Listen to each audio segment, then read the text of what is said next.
I'd like to introduce Senator Michael Williams.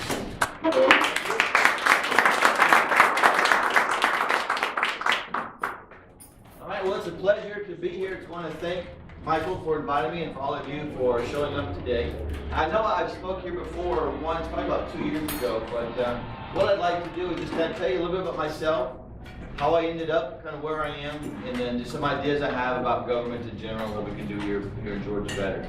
First of all, I am married, have a beautiful, beautiful wife named Virginia, who just had my 4th child. So I have a little 6-week-old. She's absolutely beautiful, and we're really blessed because she only kept us up about 5 nights. She's sleeping through the night most of the time, so I'm really, really excited about that. I've got a 19-year-old, a 17-year-old, and a 14-year-old as well. And honestly, if I'm going to be completely honest with you guys, I never thought I would be in politics. Never in a million years, much less a candidate to be governor here in Georgia. It wasn't really in the cards I was growing up. My whole life, I love business. Really, really enthralled with business. In fact, when I was 8 years old, my older sister and I, we wanted to raise some money one summer. So we went around the neighborhood, we had a pool in our backyard, and we convinced parents to let us teach their kids how to swim. So every morning, during the summer, we got up, had a bunch of kids out there in our backyard teaching them how to swim. By the end of the summer, I'd raised about $300. 8 years old, about 1980, 300 bucks was a lot of money.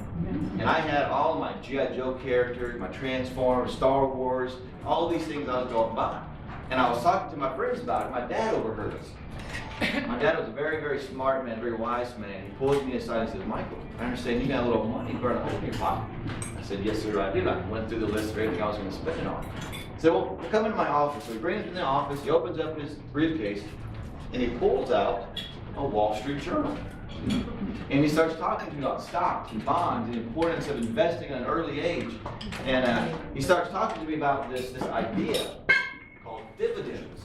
And I was really fascinated by the concept of going to my mailbox every 3 months and just getting a check doing absolutely nothing. So when he saw kind of the excitement around that, he said, "Well, Michael, if you invest your money instead of spend it, I'll match it dollar for dollar for you." So at the age of 8, I actually participated in my first 401k, and I bought some publicly traded stock. Well, the stock that I bought was Clico.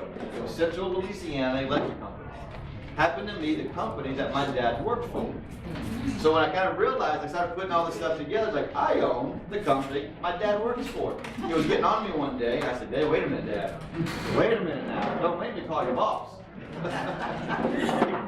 He quickly shut that down. I said, "No, I'm the dad here." But anyway, that got me excited about business. So before school started that next year, I went down to Baltimore, loaded my backpack up with Cokes and candies, hopped on the bus, and started selling them to all the kids on the bus, making a little bit of pocket change. Well, the school found out about it. That's right. They shut me down. So at the age of 8, I also had my first interaction with government regulations. Shut down. I wish I could say that was the last time the government ever interfered in my life, but we all know that's not the case. Well, I went to high school, graduated high school, went to school. It's a small school in Alabama called the University of Montebello. My mom and dad met. They graduated there as well. Graduated college with a degree in accounting, became a CPA, went to work for Arthur Anderson. At the time, it was one of the world's largest and most prestigious accounting and auditing firm. I left there, went to work for BF Corporation, it's the world's largest apparel manufacturer. Had this crazy idea. I've been there for a couple of years, and I was kind of tired of working for the man. So I decided to quit my job and open up a bunch of barbershops. Y'all ever heard of Sport Clips haircuts? Kind of ESPN meets the barbershop. Anyway, I called them up, said, "Look, I'm going to start opening up some Sport Clips." I was 29, 30 years old. Eventually grew to about 18 locations, had 160 employees, and Obamacare comes into play. You know, this was 2013. I barely made it through 2008. Anybody here enjoy the year 2008? I've been traveling this state. I ask every single crowd I speak to that same question, and nobody has raised their hand. 2008 was a horrible year for most everybody. We barely made it through that financial crisis, and Obamacare comes in. And I'm just kind of tired and exhausted. I'm like, look, there's no way I want to take this on. So I ended up selling sport clips. Too young to retire, about 39, 40 years old. Too young to retire, trying to figure out what to do the rest of my life. I'm looking into a couple other industries. And the biggest barrier to those industries wasn't subject matter expertise. It wasn't capital investment. It was government regulation. So it kind of hit me. I can either keep complaining about it or I can do something about it. So I decided to run for office. So I ran for state senate. Now, I didn't know anybody in my community.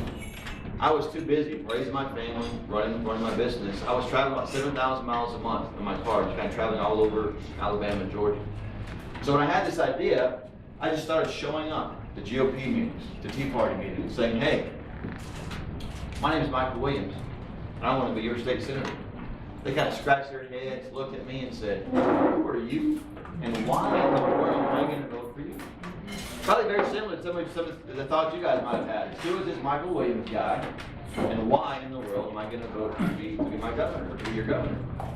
Well, I put in about $300,000 of my own money. We knocked on over 20,000 doors, and we had a message that was resonating with people that were just kind of tired of politicians that say one thing to get elected, and then do something else once they get elected. Instead of relying upon the people who put them in office, they rely upon to do the bidding of the lobbyists, the special interests, the political elite, and the wealthy. We went out there and we beat an established Republican who had the support of the lieutenant governor, who had the support of almost every single lobbyist in Georgia, as well as the senators. We beat them 66 to 34%. It's one of the worst beatdowns in Georgia history. So we're very excited about it. I'm all excited. I've got these great ideas in my mind that I want to kind of help implement here in Georgia. I get down there and I run into a brick wall. We have a very corrupt and rigged system that goes on down in Atlanta. I know that may be a surprise to you. It might be a surprise, but I experienced it firsthand. So whenever Donald Trump, he came on this thing. I took office 2015. We got the presidential primary going on. Whenever I first heard about Donald Trump running for president, to be honest with you, I didn't really take it very seriously.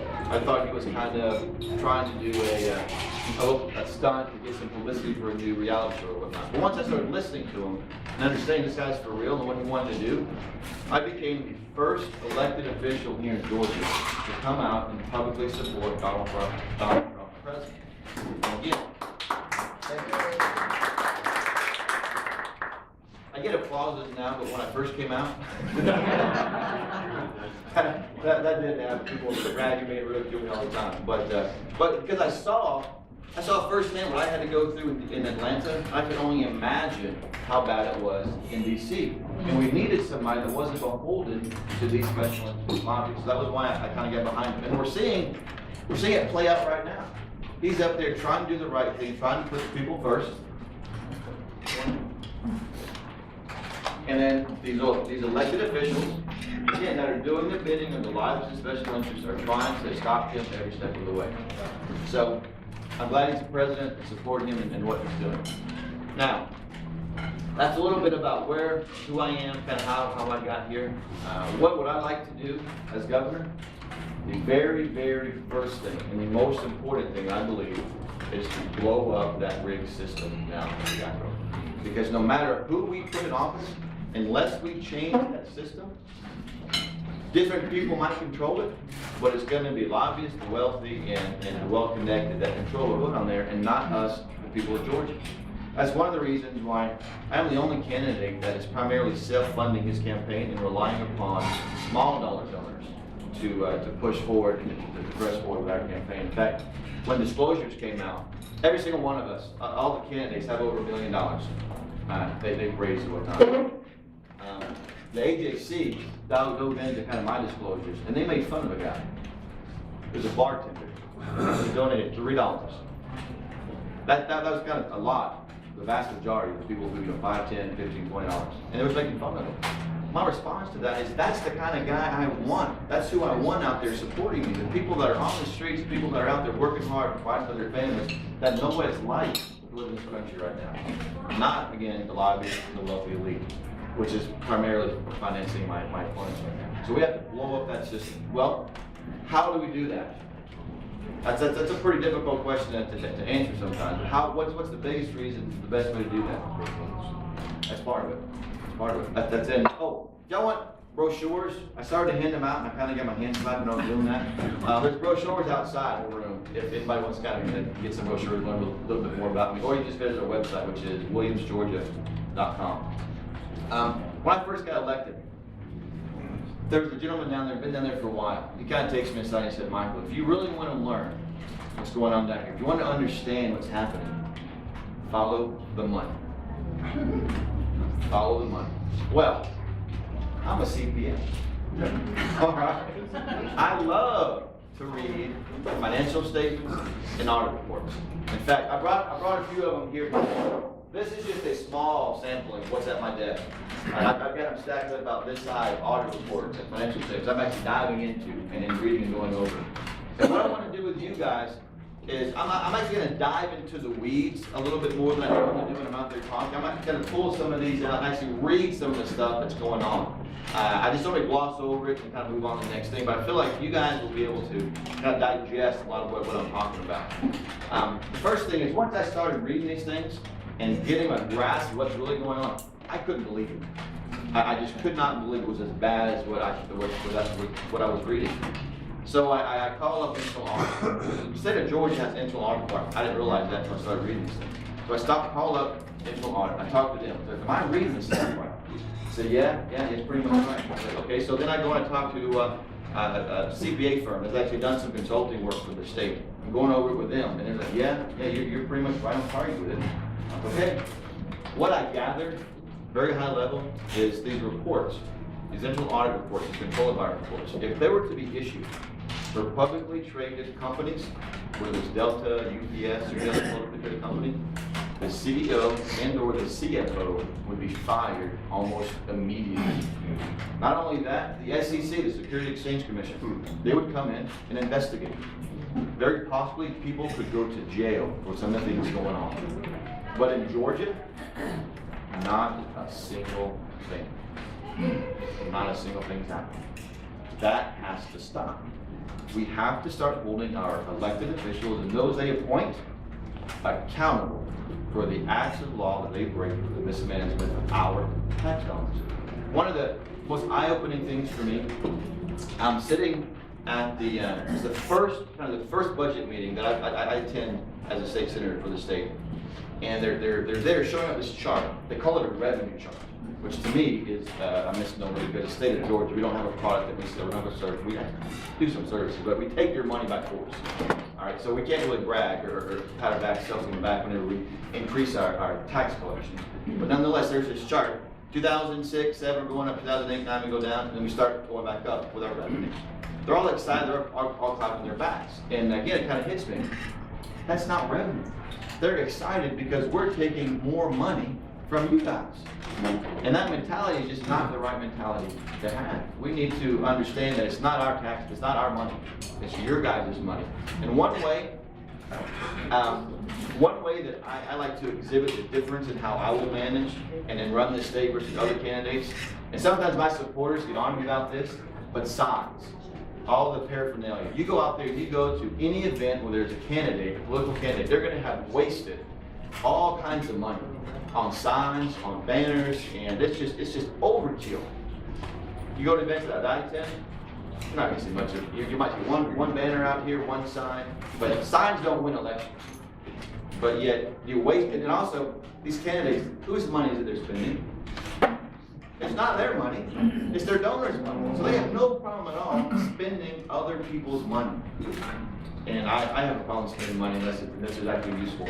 All right. Now, one of the things I want to show you guys is a single audit report. It's actually a report where the internal audit went in and started auditing all these agencies about how they control their financial resources. The report that comes back. Where we go? Who conducted that audit? The state internal audit. Not sure. There we go. Y'all know what significant deficiencies mean? It means it's not good, there's lots of problems with it. All right, we're looking at the financial statements, the audit report, significant deficiencies identified. Yes. Significant deficiencies evaluated as material weaknesses.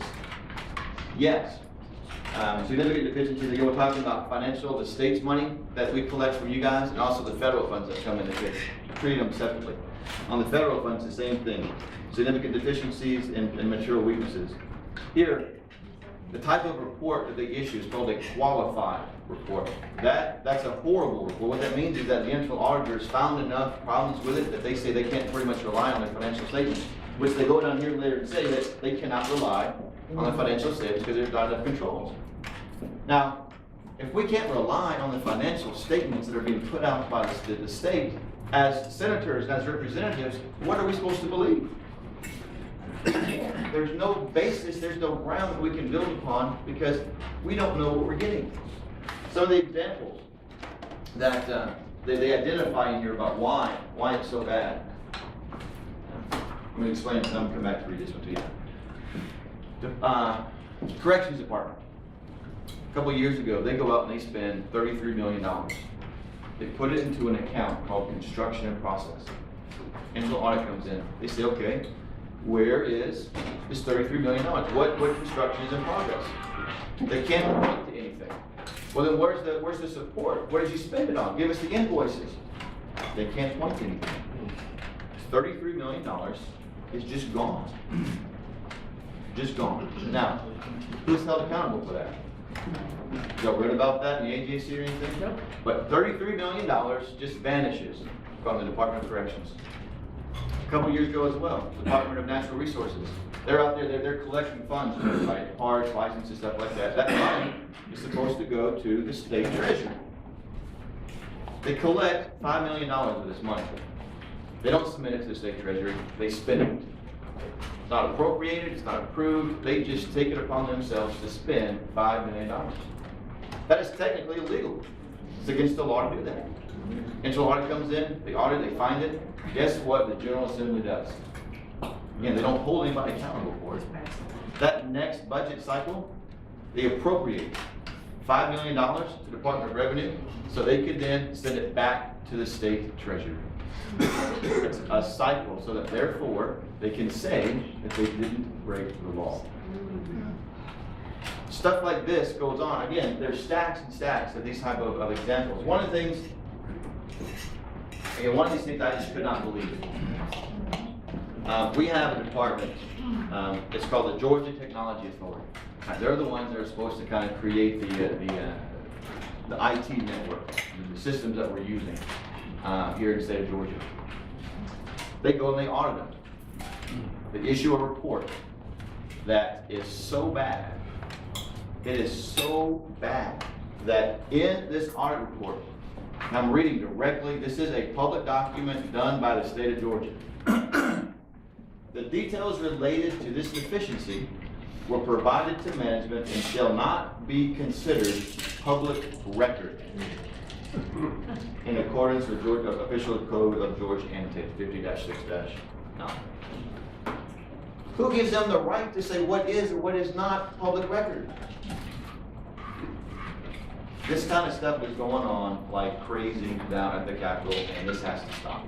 So, people ask me, what is my number one objective? Control the money and control the process. And that's one of the best ways we can do that. Any other questions? I'll take questions about this right now if y'all want. I mean, I've got some more things to talk about, but I think this is the kind of... We have a process here. Only Madison Forum members may engage in the Q&A mini dialogues. And we're going to start here and go around the table all the way over here. So, Mark, you're first up if you have a question. Well, if I may, there'll be another section at the end for open questions. We can kind of limit this just to the accounting, the process of the money questions. And then we'll do open as well. We're going to have to start over here, so please keep your hands down. Surprisingly, no questions. No, not a surprise. I'll make comments as everybody else asks. Okay, moving on around, yes. Were these reports generated by an outside firm? There's a combination. The one that I'm reading from right now was, yeah, I can tell you this part, was done by internal audit. So it's an agency within the government that's auditing pretty much themselves. And as I was going through this report, I was like, because, at the end of every single thing they identify, there's a statement that says the department concurs with the internal audit's findings. So the department isn't even saying that they object to anything that's in there. They're agreeing with it. So I asked them, I said, well, what happens if they don't agree? What happens if you find something and they don't agree with it? Well, we don't disclose it. Okay, so there's additional stuff out there that's not even in here that we don't know about? And it's like, yes. All right, coming on around, yes. To what extent can a person in the position of governor take control of this illegal use of tax dollars? And why hasn't the bad deal done that? I have taken a position not to comment on why the current governor does or does not do anything. I don't know. Now, what I do know is that the state of Georgia has one of the top 5 most powerful governor's offices in the entire country because of the appointments that he or she is able to make, as well as the influence they have over the legislative process. The people that I put in place, that I appoint to these departments, they will be subject matter experts in the areas that they're appointed to. And then I personally am going to make it one of my top priorities to make sure that when I leave office, we have a solid internal control environment for the processing or how we handle funds. And I have no doubt that we make it a priority. Mary Kate? Are you able to vote no on the budget, the whole thing, or do they break it out, or is it? It's up down. It's a yes no. And I voted yes for all budgets. I mean, it's one of those things that if you don't, you can get absolutely nothing. All right, Lamar, relatedly. All right, I was trying to get him to follow up. Is this governor any worse than any of the previous governors? That is up to you guys. I mean, there's some things he's done right, there's some things he hasn't done right. I mean, Well, yeah, but I mean, you know, in the flow of the money, or the flow of the lack of information being attached. what I will tell you, how I'll answer that question is our state budget has gone from $15 billion in 2000 and I think, well, I actually it was like 13 or something like that. Past 7 years. So it's been, yeah, no, anyway, 7 years to $25 billion now. 15 to $25 billion, a 66% increase in the size of our budget over our current governor. And Republican-controlled House and Senate. Well, how has that affected the number of employees and departments with the state? I would imagine, and I haven't gone through personnel. Is there that but I big imagine increase? it's gone up. Again, I haven't looked at the personnel yet, but I would imagine it's gone up. But about it, when you look it up, see what the percentage of increase is. All right, moving on down the table, yes. How can you as governor influence the process of budgeting in the legislature? Because so much of it is not taken up until they start the 40-day session, and then the real serious questions don't start until close to soon die. And so a lot of things get crammed, and we go past midnight like we did this last session. And a lot of that is because so much of that should be done before, so that the real hard questions can be asked in that 40 days. No. Basically, how does the governor control the budget process? The governor sets the revenue target. And one of the first things that I'm going to do is whatever revenue target we had when I go in office, we're going to freeze it. We're not going to continue to grow the size of the government. We're going to freeze that revenue target. And then the governor also sets the first budget. So he or she sets the template for what everybody else is going to go off of. So when it goes to the House, they're going to have the budget that I present. They're going to have to make changes to that. And the only thing that the state legislator has to do when they're in session is pass the budget. That's it. So if we can't get that done, nothing else is going to be done either. So when you kind of lay that groundwork down that we don't get this done, nothing else passes, what's going to happen to the state legislators? They're going to kind of be a little more incentivized to seeing how the governor sees it. Okay, moving on down the table. Okay, Yes, James. quick question. Let me qualify by saying I generally disfavor Sarbanes-Oxley. It's a question of constitutionality. But as model legislation, would you support something like that that would put some teeth into control, into creating system control and making that subject to criminal penalties. I would not be at all against that whatsoever. The issue that I see is because we have laws right now that make some of this stuff illegal. They're just not being enforced. In fact, the lottery, right now, Hope and the gambling thing that we're trying to save Hope, we have a system in place to fund Hope, and according to the law, the legislation, 35% or something they're close to is supposed to go into funding education by law. Right now, 23%. Right? It's a $4 billion a year is what we collect. 12% of that, $480 million. By law, it's supposed to happen, but it's not being done. So I agree with the concept. It's just, we already have stuff, and it's just not being followed. Yeah, just follow the comments. I agree, number one, that you ought not to have to do that, and I felt the same way with sides also. But I think that what came out of it was really a chance to re-deliver that message, so I didn't say that. Going on down, Bob? Michael, you mentioned earlier that when you got down there, you found out that these people just love to spend our money. In reflecting on that, I think that the only way you can cut the budget, and I'm not talking about hold the budget to where it is, I'm talking about cutting the budget, is to cut personnel in the state. No, I agree with that. Fortunately, the governor of Georgia has a line item veto, so you can take the budget that they pass, you send it over and they pass it, and you can take pieces out of what they added back in as you see fit as the governor. Would you be willing to bite the bullet and stop them from increasing the budget and lower the number of employees in the state government? Yeah, again, the governor sets the revenue target, so absolutely. To freeze it when it comes in, and I have no problem at all using line item veto to get rid of anything that we don't need. And yet, to your point, again, I haven't done the research, but just conceptually knowing what I know about business and government, our biggest expense is going to be personnel. That's And right. to cut government, we're going to have to figure out a way to be more effective and efficient with what we're doing. Just don't replace the ones that die or retire or look for another job, and that's easy to not replace them. It's hard to lay people off. Correct. And the only reason I don't say I want to actually reduce the budget number is because there's a lot of things that we need to get right in Georgia. Transportation. All right, we need to fix our transportation. Education, we need to fix our education. And I have some ideas about that, but the money that we're going to be saving in some of these things, because again, as I'm going through this, I'm talking with Internal Audit and some of these other CPA firms, there's about $1 billion a year in costs we can cut if we just do a better job of controlling our environment. So right there is $1 billion we can just kind of get rid of if we do it better. I'm all for it. You're my man.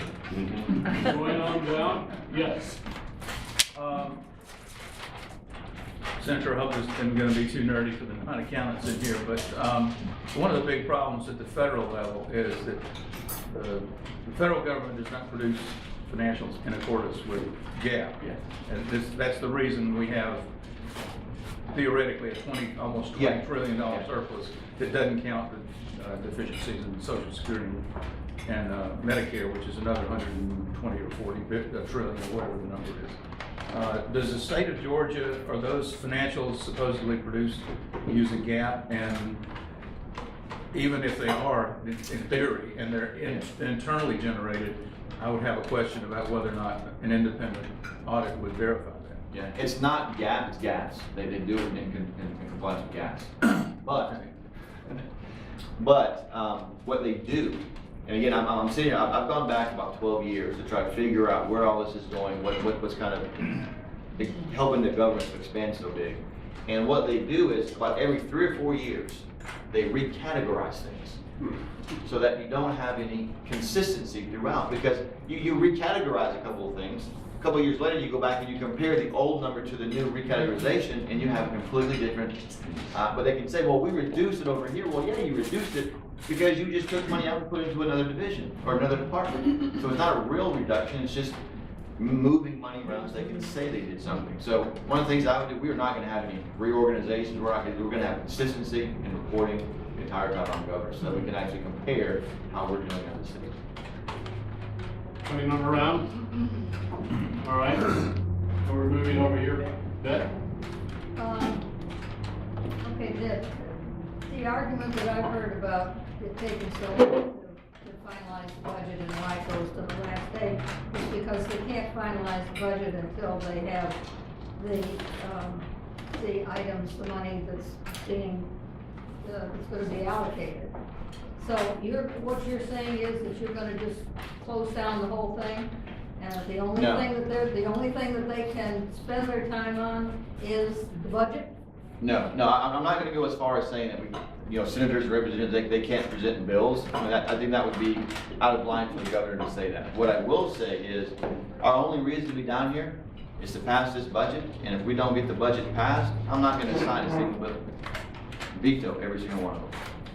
So again, make it known that we have got to get this budget done, we've got to get it done right, or else anything that is passed, because one of the problems that happens down there is the governor puts an undue and unfair pressure on the legislature. They have floor leads in both the House and the Senate that will carry bills for the governor.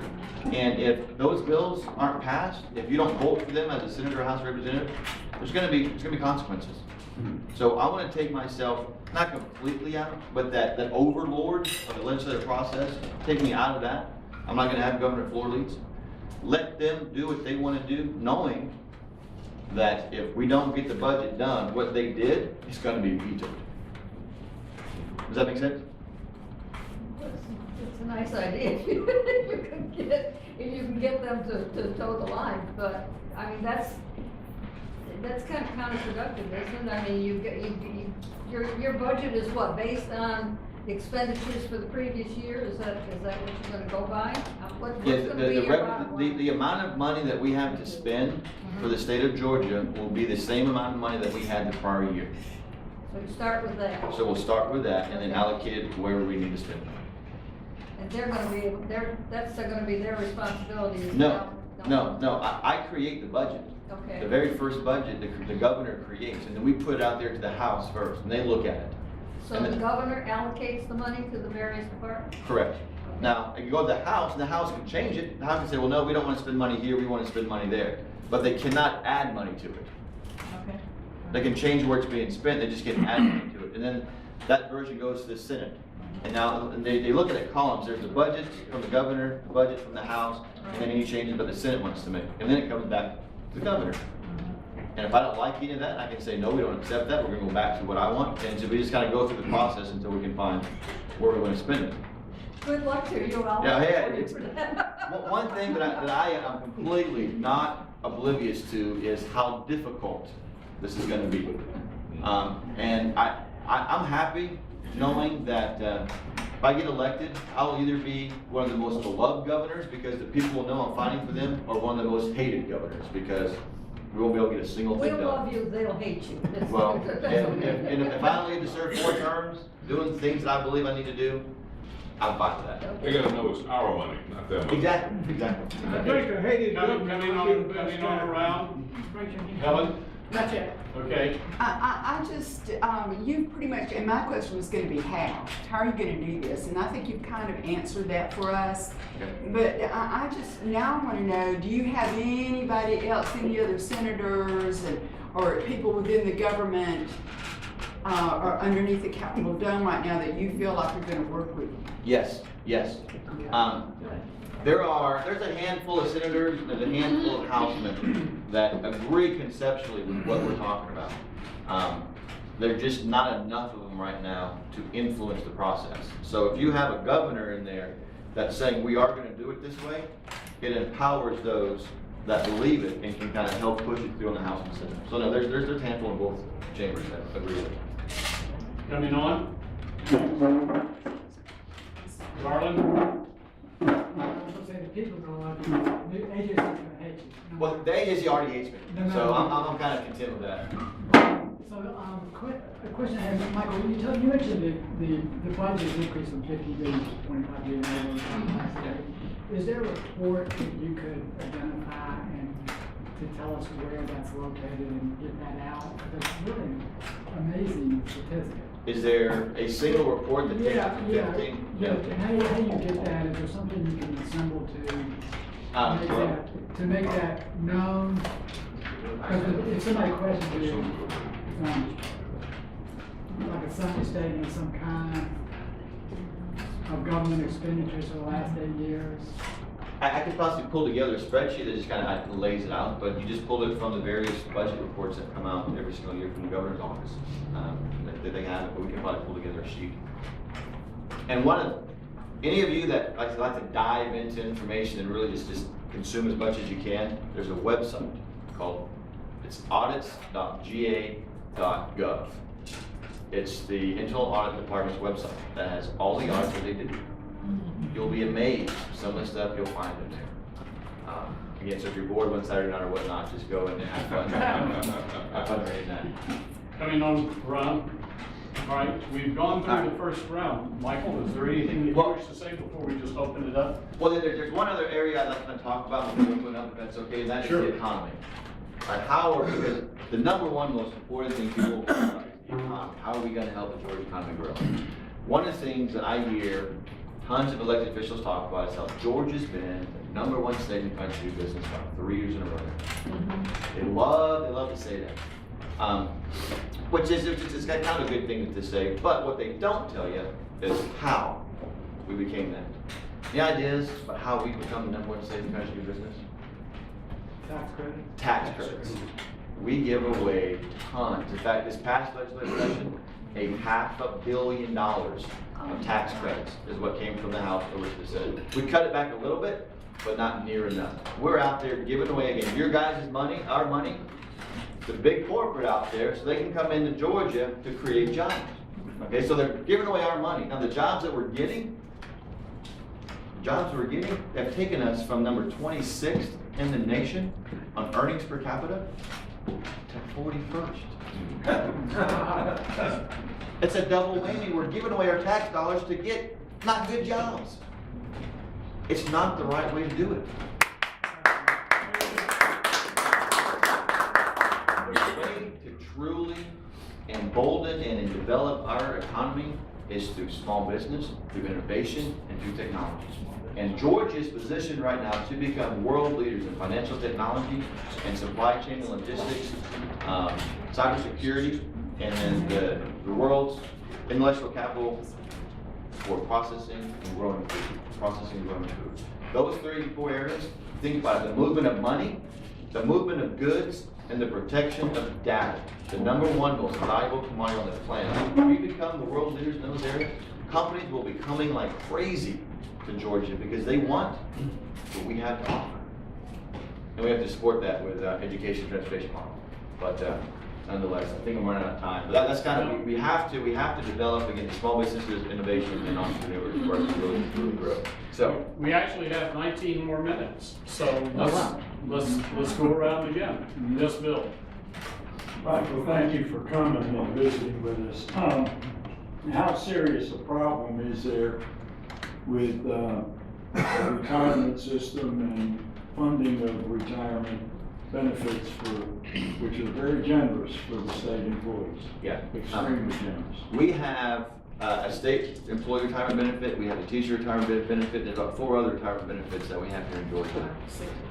They have, there's 6 total, $80 billion in assets they're managing. $80 billion, that's a lot of money.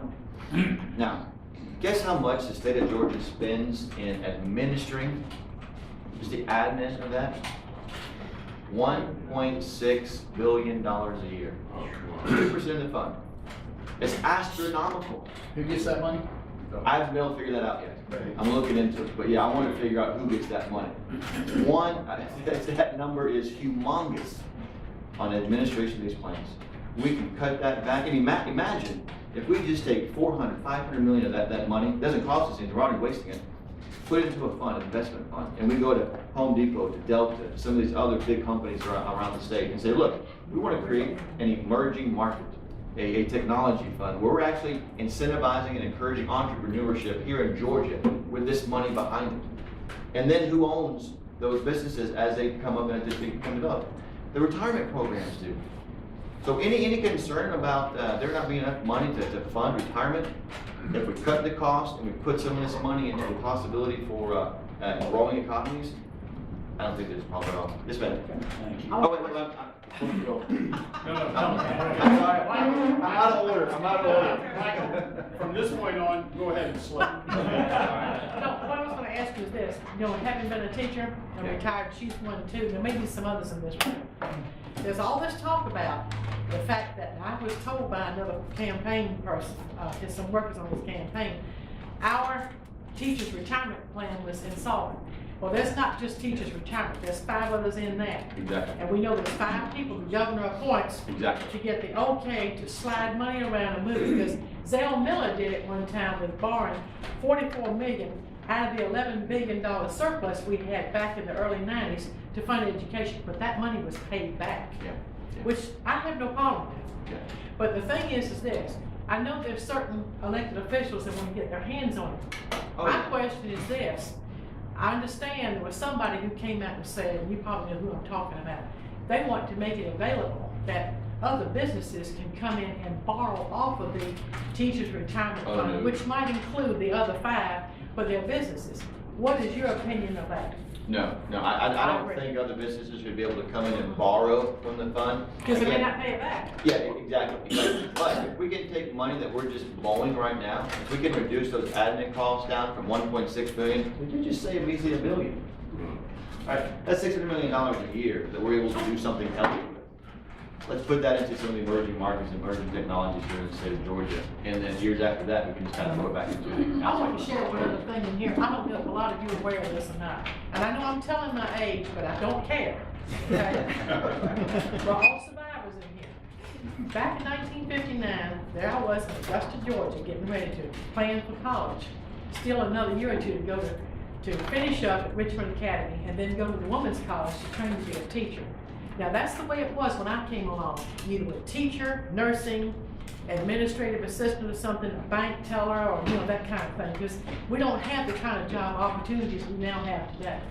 Well, anyway, on the front page of the Augusta Chronicle and Herald was that article about 18 to 20 teachers in Richmond County who could not retire, of which 2 had letters of medical concern from their personal physicians saying you cannot work because of your health. Guess what they did, folks?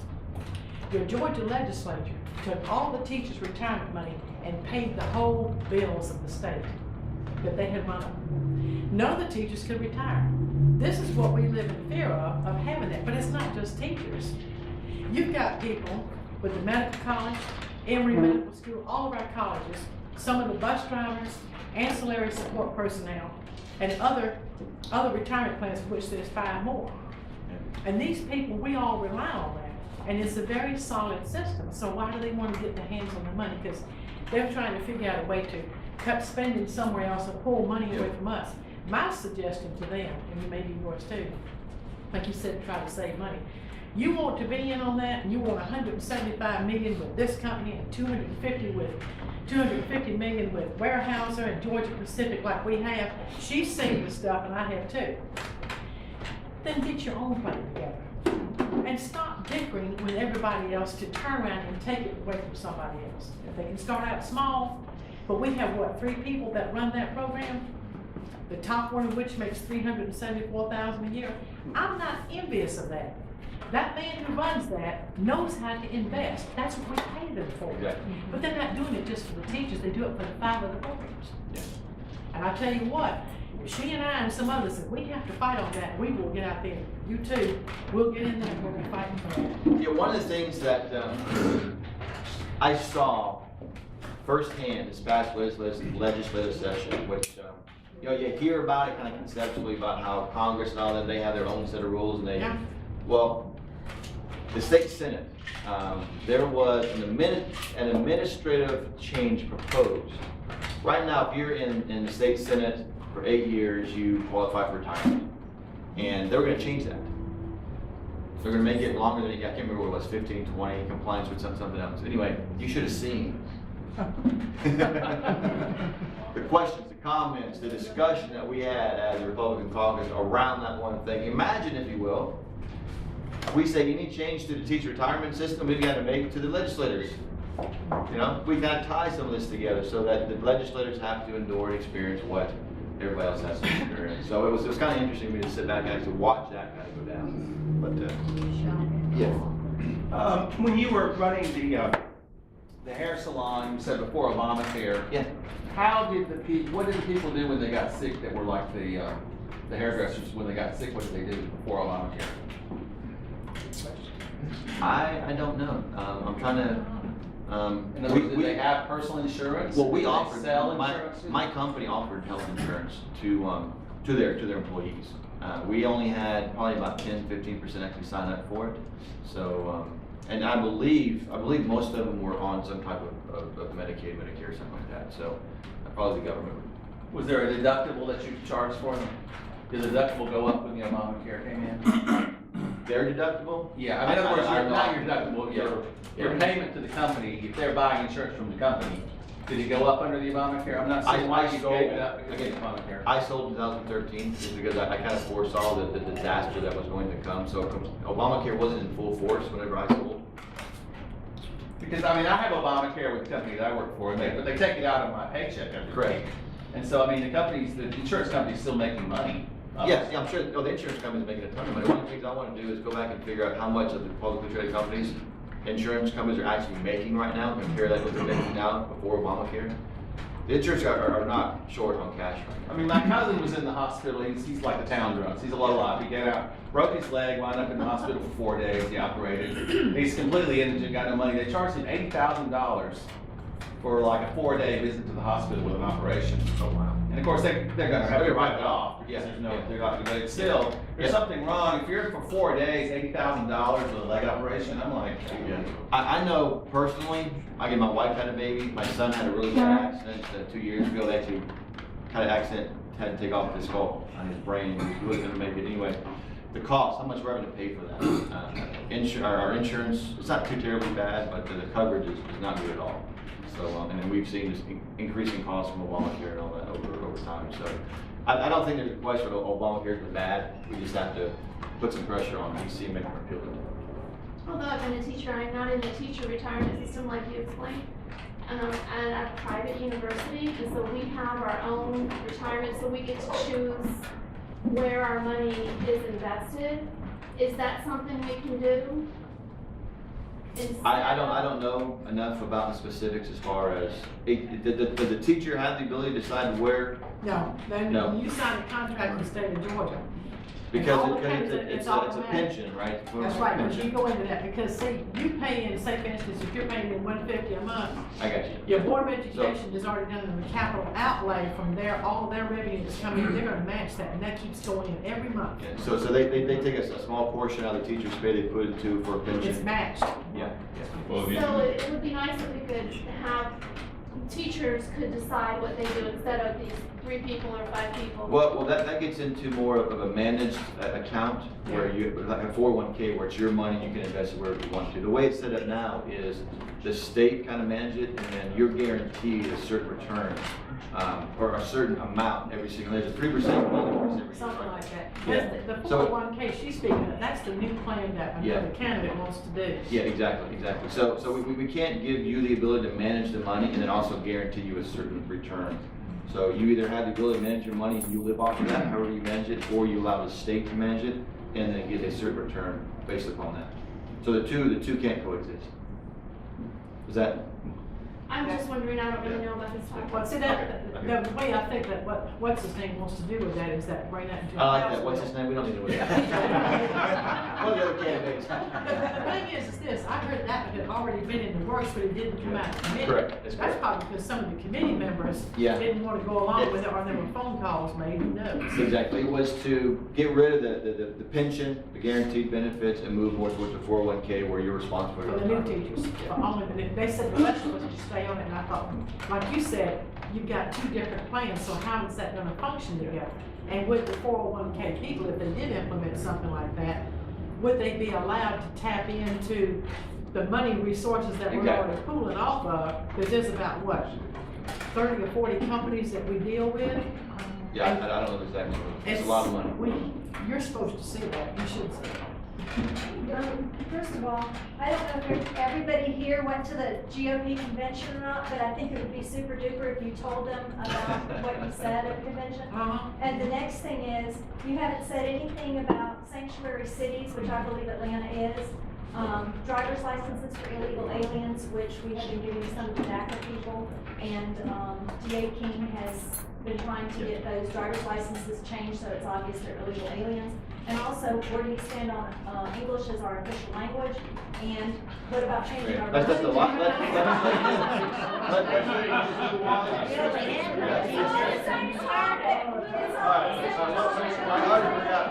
What's the first one? Convention, yes. Okay. The convention, all right. We gave, I thought, a pretty exciting speech at the convention. My consultant, Seth Weathers, he had this idea that we were going to put out my speech about 10 minutes before I was supposed to go up on stage, so we would kind of read along and all that. Just, I don't know, add a different flair to me giving my speech. Well, the convention, they were having a hard time with some of the processes and getting things done, so when we thought it was supposed to be 10 minutes, it was really about 2 hours before we got on stage to speak. Well, in that time, I'm sitting there in the back behind, I have this curtain where the speakers sit before we go up on stage. I'm sitting back there, and I see Casey Cagle at another table, just intently looking at his phone. I can't tell you what he was reading, but I think I know what he was reading. And he gets up and he's mad. I mean, he storms out. Anybody who knows Casey knows when he's mad. I mean, he doesn't hide it very well. Am I wrong? No, I'll put you on the spot. I won't put you on the spot. You can tell. So he storms out. A few minutes later, somebody comes in.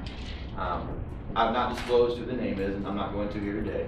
But he started chatting up with me, talking to me a little bit. So are you sure you want to be governor? Are you committed to doing this? I'm like, yeah, I am. He's like, well, what if we make you finance chair? I'm like, no, I don't want to be finance chair. All this sort of kind of good stuff. We talked about it before. I don't want to be finance chair. He goes, well, what if we make you appropriations chair? I was like, well, I'm good. I don't really want to be appropriations chair. And what really bugged me, had that been the end of the conversation, I probably wouldn't have said anything. But what really bugged me was this person followed it up with, have you asked your wife? He's like, what do you mean, have I asked my wife? Well, does your wife know that if you don't run for governor, you will be appropriations chair? And the reason for that is because most spouses aren't really excited about a statewide campaign. It's a lot of pressure on the family. So he was trying to get me to get my wife to put pressure on me to not run. That's what really kind of went over me. So I go up on stage, and I do a little ad lib from my speech and say, a few minutes ago, somebody offered me the appropriation chair if I did not run for governor. That's how scared they are about having somebody like me who actually understands what's going on out there telling everybody what's going on. They don't want me out here doing it. And so that's what happened. And again, we're getting, AJC hates me. In fact, y'all know who Roger Stone is? Yep. He is one of the masterminds behind Donald Trump's victory. He's a close confidant of his. He helped to get Ronald Reagan elected. He helped to get Bush elected, second Bush elected. He came out and he endorsed us on Friday. He endorsed our campaign. He said, we're the guy to win this thing. And while he was kind of talking to us, he's like, Michael, man, you really got a shot at this thing. I was like, I know, because I had you on board. But the reason I know you got a shot, because you're making mad all the right people.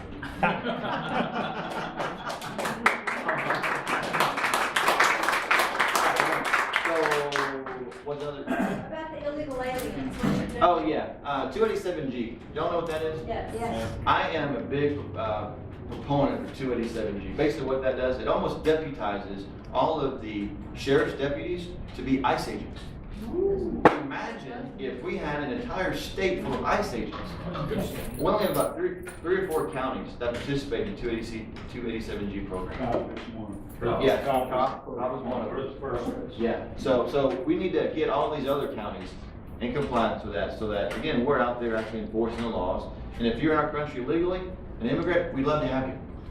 But if you're not, we want you to become compliant with our laws, learn our culture, become an American. You can appreciate your heritage, just like many of us appreciate our heritage. But also need to be proud of being American and working with an American family. And that's also in line with licenses as well. We need to make sure that you're legal, get your license, otherwise, no. We have time for one more. All right. There's a rationale for eliminating income taxes in the state of Georgia, as it is at the federal level, and a rationale for significantly reducing corporate taxes to attract companies that will create jobs, not the type that you described before, but those that would create jobs of significant incomes, producing revenues of purchasing in a consumption tax environment. So what are your views about eliminating personal income tax, state of Georgia, and the rationale for attracting businesses by reducing corporate taxes and attracting those businesses into the state? As y'all get that flyer on your way out, you can open it up and it'll say I support eliminating state income tax completely. We have one of the highest in the southeast. I think the only one's higher in South Carolina at 7% or 6%. We got Florida to our south, Tennessee to our north, Texas to our west that has a 0% state income tax. And one of the arguments they say is that we can't afford it. And we've gone from a $15 billion budget to a $25 billion budget in 7 years. I think we can't afford it. So as we reduce the amount of money that we're spending, we're gonna still collect it all. We're just not gonna be spending it all. It's gonna increase that reserve account. Once that reserve account gets to a certain number, we can trigger an automatic refund. Once our kids send checks back to you guys, it creates a discussion about how we can lower that state income tax and eventually eliminate it and move more towards a fair tax, a consumption tax model. Yeah. And with that, we thank you very much for coming.